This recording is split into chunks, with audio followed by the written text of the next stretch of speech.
Hello दोस्तों, स्वागत है हमारे एक नई वीडियो में। ये भाई 275 है, धो रहे हैं आज। यहाँ बहुत ज़्यादा गंदा हो रहा है। वाइन था आया धोया ही ना हमारा ये।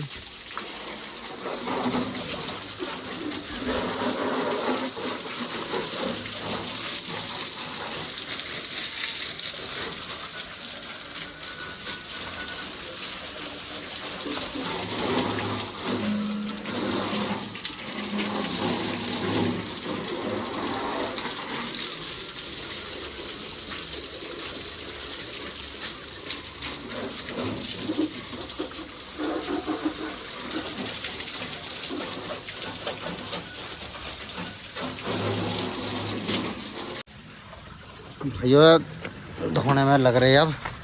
अब मट्टी तो छुटा दिया सारी। अब थोड़ा सा कपड़ा मार देते हैं यहाँ पे।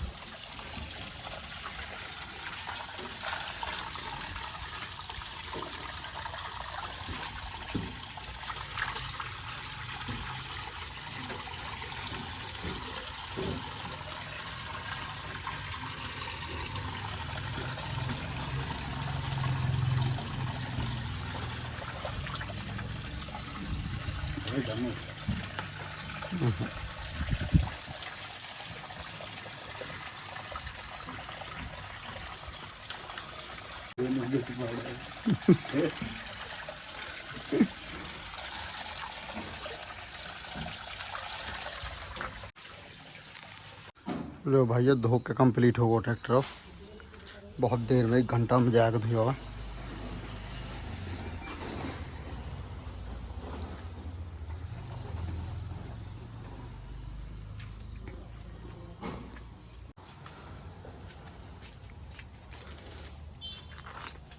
भाई कोबरा कट रगड़ के धो दिया, बिल्कुल बिल्कुल साफ कर दिया अंदर से भी।